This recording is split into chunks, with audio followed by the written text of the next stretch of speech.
Assalamualaikum dan salam sejahtera. Nama saya Siti Syazlia Nabila binti Lokecil. Nombor matrik saya 289409. Untuk subjek GMGA 2013 Perlembagaan Malaysia. Untuk tugasan individu, saya memilih tajuk pelaksanaan dan cabaran sistem federalisme di Malaysia. Pengenalan. Federalisme membahagi kuasa antara dua peringkat kerajaan, iaitu kerajaan pusat dan negeri. Federalisme mempunyai beberapa ciri, iaitu kuasa yang dibahagi, kerajaan yang berhubung terus dengan rakyat dan kerajaan yang dipilih oleh rakyat. Malaysia mempunyai sistem federalisme yang membahagi kuasa antara kerajaan persekutuan atau pusat dan kerajaan negeri atau tempatan. Dengan cara ini, setiap entiti yang mempunyai bidang kuasa dan tanggungjawab sendiri. Walau bagaimanapun, terdapat beberapa cabaran yang perlu dihadapi apabila melaksanakan federalisme di Malaysia. Federasi atau persekutuan ialah idea politik di mana satu pemerintah berpusat menyatukan beberapa negeri yang mempunyai separa kebebasan pentadbiran menjadi satu persekutuan.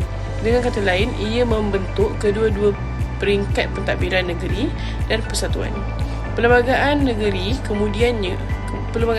kemudiannya menjadikan persefahaman ini undang-undang dan memperkuatkannya jadi peringkat persekutuan. Perlembagaan ini juga melengkapkan perlembagaan negeri yang sedia ada.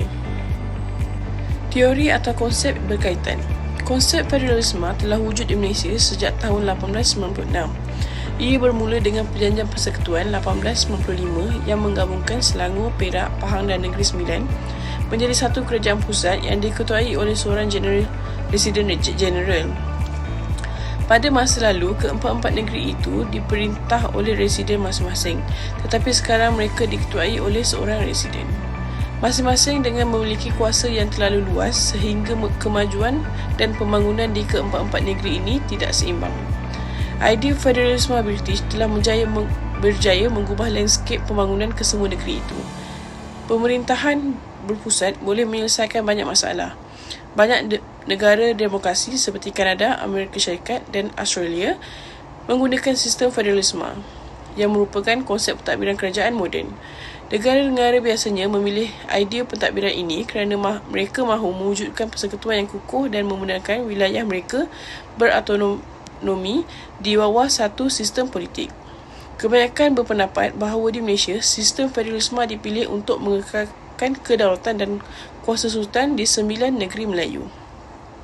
Oleh itu, kerangka federalisme adalah sistem pentadbiran yang bertentangan secara langsung dengan sistem yang cuba dibangunkan oleh British melalui rancangan Malayan Union.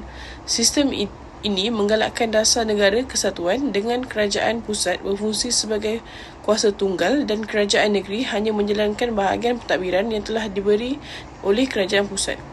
Perlembagaan Persekutuan Malaysia menyokong federalisme sebagai sebuah negara demokratik yang mengiktirafkan keperluan pengasingan kuasa. Ia melaksanakan federalisme yang menggariskan dalam pentadbiran yang digariskan dalam perlembagaan ini ditunjukkan oleh fakta bahawa federalisme yang digariskan dalam perlembagaan persekutuan dengan jelas menolak idea bahawa kuasa terhad kepada organisasi atau individu negara. Pelaksanaan sistem federalisme di Malaysia. Pelaksanaan federalisme di Malaysia melibatkan pembahagian kuasa di antara kerajaan pusat dan kerajaan-kerajaan negeri.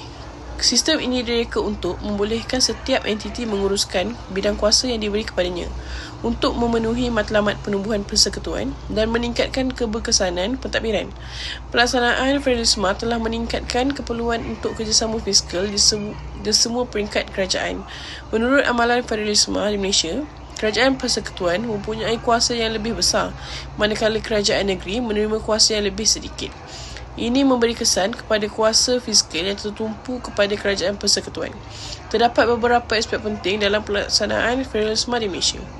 Antaranya ialah pembahagian kuasa bermaksud pemisah kuasa antara kerajaan persekutuan dan negeri, memerlukan pemahaman yang jelas dan kerjasama yang baik antara kedua entiti untuk memastikan fungsi dan tanggungjawab yang berkesan. Ini diatur oleh Perlembagaan Persekutuan dan ditetapkan dalam Senarai Negeri dan Senarai Persekutuan yang menetapkan bidang kuasa entiti masing-masing. Seterusnya, Senarai Persekutuan pula diperincikan bidang kuasa yang terletak di bawah tanggungjawab Kerajaan Persekutuan. Ini termasuk bidang seperti pertahanan, perhubungan, kewangan persekutuan, pendidikan tinggi, keselamatan dalam negeri dan bidang-bidang yang mempunyai implikasi nasional.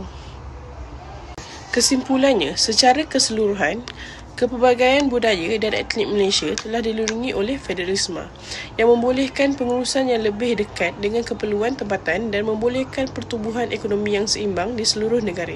Langkah-langkah yang perlu diambil untuk meningkatkan kerjasama antara entiti menyelesaikan konflik kuasa dan memastikan pembangunan yang seimbang di seluruh negara untuk meningkatkan sistem federalisme di Malaysia.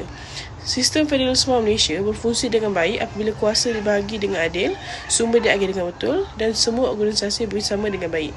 Malaysia boleh mencapai kestabilan, kesepaduan dan kemakmuran yang lebih besar dengan menangani cabaran ini secara proaktif dan memastikan sistem federalisme berfungsi dengan selaras. Sekian, terima kasih.